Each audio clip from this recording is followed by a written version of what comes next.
friends, Heidi here from Rain Country. God is good all the time. And I'm here to show you how you can make your own cheddar cheese powder or other types of cheeses that are more coming from a hard cheese, be it jack cheese or Swiss cheese or something like that. And though I did a video maybe a couple years ago now, it was part of this and that video, I wanted to give you some updates so I can share with you my experience and what I've decided is best when it comes to making and using this cheese powder or granulated cheese, however yours turns out.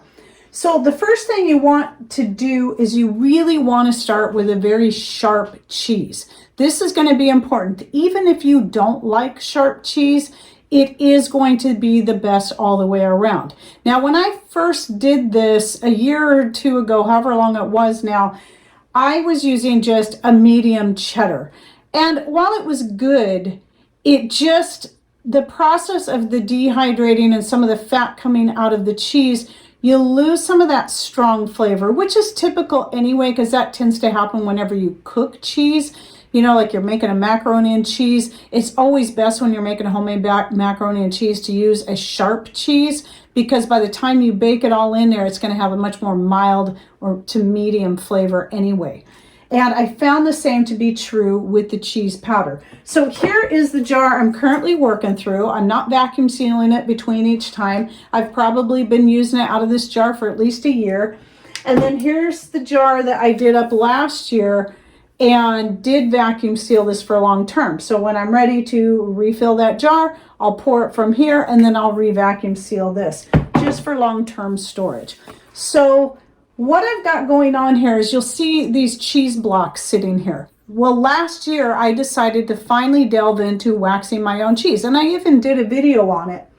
And then I waited several months, tried some, it was good, definitely sharp, and then waited a little bit longer, tried some more, and now this cheese right here is the last of the cheese I did, and it's, as you can see, it's been a year. I've unwrapped all the rest, and none of them are moldy even after a year. However, they did all still, even after letting the blocks dry for a good day or so, they did still have moisture buildup, so that when I went to pull them out of the box, the wax stuck to the bottom of the box, pulled off the bottom layer, and a bunch of water poured out of each of the cheese blocks. But thankfully, none of them are moldy. But I did take a little tiny corner of this one to taste it, and it is good. It's very, very sharp though. So the longer you allow your waxed cheese to sit, the sharper it gets. Now, I'm not a huge fan of just nibbling on very sharp cheese. I like more of a medium cheese and even mild when it comes to snacking on. But for something like this, this is perfect. So when I did that last year, I powdered up all the previous batch of waxed cheese. I made a much tastier cheese powder that's going to have a flavor that holds better for the various things you're going to use it in. If you don't have access to a really sharp cheese that you can use for this, then what I recommend is going ahead and waxing the cheese and letting it sit somewhere between 4 to 6 months. Even though I let this sit for a whole year, part of that is because I simply forgot about it until the other day. And I'm like, oh, I better get that out and dehydrate that up too. But as you can see, it's still good after a year. Remember, it's cultured. It should last. And even if it does get mold on it, because I did have one that I opened last time that had some mold around it. When it comes to cheese, this is how I was raised. You just cut the mold off. It's still good underneath. And really, that mold isn't harmful. It just tastes gross.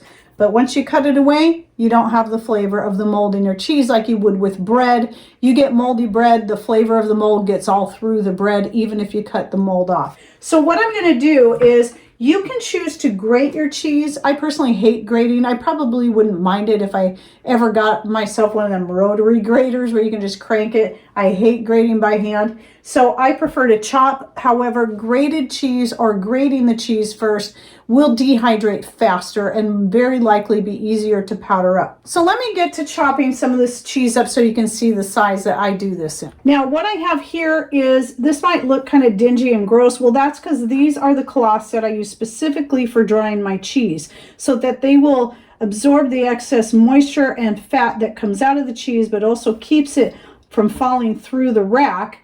And then I just wash them by hand in really hot soapy water to get as much of the grease out as I can. But then I only use these particular cloths for when I'm doing cheese. So this should actually chop up. It's actually pretty dry because all the moisture's come out of the cheese. So it might even crumble up nice. So the smaller you chop it, the better. Again, you can choose to grate if you like. So I'm just going to chop it in little bitty pieces. Doesn't have to be fancy because you're going to powder it up anyway.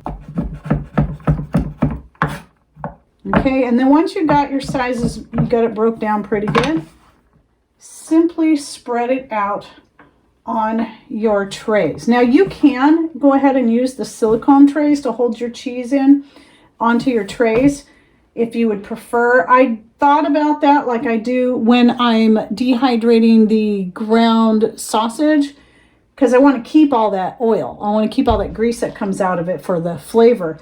In this case, I'm not sure I want all that fat in there anyway, so I'm just going to go ahead and do the cloth.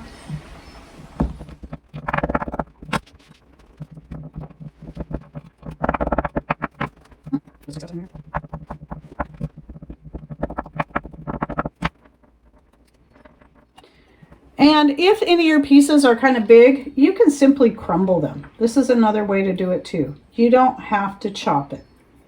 You can just crumble it with your fingers if it's been pre-frozen or waxed. Either one of those will actually cause your cheese to take on a different texture that then makes it so you can just crumble it and you don't have to grate it.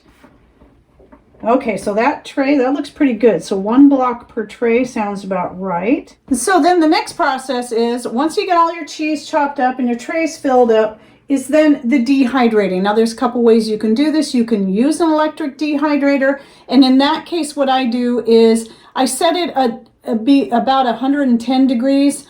And usually I don't go anything over 115 anyway when I'm drying, but I don't want my cheese to melt. So a lower temperature is better and you don't have to worry about it spoiling. So 110 degrees is a good temperature to do your cheese at. And then it's probably going to take somewhere between, I would say around 12 hours, give or take. A lot of that is going to depend on if you grated your cheese, how big your little chunks are, and so on. But you'll know when it's fully dry. They'll be like little hard rocks once they're dry. And then the other way, and I did try this last year when I was drying up cheese, is Patrick had built me a couple of racks for using on or near my wood stove. So they stack on top of each other nicely. And in this case for the cheese, when I was drying it, I laid it down on this cloth just like this, except for on those particular trays, and allowed it to dry, but covering it with cloth because, you know, wood stoves make a lot of ash and I don't want that all over my cheese. In that case, it took a couple of days for it to fully dry, but it did fully dry. So as long as you have a heat source like that where you can set the cheese up close to, and wood stove is perfect because you got the heat radiating out from all sides. And so this is close to the wood stove and it dried it out beautifully, just as well as using a dehydrator. And the only reason I'm not doing that now is because I have a whole bunch of other stuff on my rack in there that's drying, seeds and whatnot. So I'm going to do this in my Kasori. So that's what you see. That's the kind of trays that you're seeing right here. So you just want to keep an eye on it. Now you could possibly use an oven if you can get your oven heat low enough, because you don't want to melt the cheese. You don't want it melting into your fabric or whatever it is you got it laying on. Or if you're laying it on paper towels, that's another option too. You can also use parchment paper. It's not going to absorb the liquids, but that's an option too if you don't want to use silicone trays. You can't afford to buy them right now. And then once it's fully dry, then how you process it is up to you. I just use my blender and it turns it to more of a granulated, because it's not really a powder. It's kind of more granulated. You can sort of feel the like grains in there. And which, when it's like that, it's not ideal for using on popcorn because it doesn't want to stick to it. But sometimes you can use a coffee grinder and it will turn things more powdery than just your standard blender. Or maybe you have a different type of blender that is better at powdering up such things like your cheese. So, but this is good enough for me because of the kind of uses I use it for. And then you can vacuum seal it into your jars. And I have several videos out on vacuum sealing. In fact, the one that came out more recently about how I dehydrate my tomatoes into flakes and vacuum seal, I went over several different methods there. You can use the Food Saver machine with the Food Saver tops. You can use the off-brand set that has the little hand pump, or my favorite way is to use the brake bleeder pump with either the Food Saver or off-brand sealing tops, or even my chamber that Patrick made if I want to seal such things into recycled jars that wouldn't fit to the Food Saver type tops. So I can put anything in that chamber as long as it fits and it has a good sealing lid, and it will seal just like I did. Like you can see here with the walnuts and also with pistachios and some other things that I need sealed up, and I just wanted to recycle those jars. So the chamber is great for that. If you're interested in where to get one, Patrick makes them. Just email me at raincountryhomestead@gmail.com and I can send you the information. But anyway, and then set it back in your pantry, and it should last for years like that. As long as it stays vacuum sealed, there's no reason why it will go bad. The only thing that's going to happen with your shelf stable food, unless you lose a seal like on your jars and whatnot, it's going to last for indefinite. It's just that you will lose quality and some nutritional value. But mostly it's the quality that can go downhill in some things. And I found that with some things, while other things never seem to change even after years and years of being in storage like that. As long as my seal stayed intact, it was all good. Oh, the other thing I want to point out, before you vacuum seal anything into the jars, if it was hot, if it was warm at all, when you finish the process of powdering it or whatever, do not seal it up until it is fully cooled. In fact, let it cool before you even put it into your jars. And then you can seal it up. You never want to seal anything up that is hot or has any heat coming out of it, because that can cause moisture to build up on the inside of your jars, and then you will get mold or spoilage because of that, even if it's vacuum sealed. So now let's talk about the way I use it. I've only used it in a few different ways so far. I have tried it on popcorn, and while it was good, it just didn't stick good enough to the popcorn because I don't have it powdered up well enough. But if you can get yours powdered up good enough, it should be excellent for using on popcorn. But my favorite way, the most common way I use it, is when I'm making any kind of omelet or scrambler for Patrick in the morning. I just put the cheese powder right into the eggs. Usually I add a little milk to the eggs anyway. And then I let that sit for a couple minutes before I cook them, and then just cook them right up, and that cheese works right in there. I don't have to cut cheese. I don't have to grate cheese. It's ready to go, especially if I'm already using my dried egg powder. I can just put the egg powder, the cheese, put a little water or milk in there to rehydrate stuff and let it sit. And then right there, you've got a good cheese scrambler. And then if you want to make it an omelet or a more hearty scrambler by adding onions, garlic, chunks of ham or whatever it is you like to add, sausage, peppers, tomatoes, and so on, then there you go. It's just super easy. So I love having the cheese powder on hand for that alone. But it also makes an excellent sauce. So if you're going to make something like a macaroni and cheese or some kind of dipping sauce with your cheese powder, all you got to do is add water and then cook it. You can add some spices of any kind, like a cayenne pepper or your own pepper powder that you make, maybe some chili powder and some cumin if you're wanting something that has more of a Mexican type flavor to it, or whatever sounds good to you. It's excellent for making a cheese sauce with, that is for certain. And then the other thing I have tried with it was when I was making crescent rolls, dinner rolls, I buttered the inside of the wedge and then sprinkled the cheese powder over the top of that before I rolled them up into the crescent.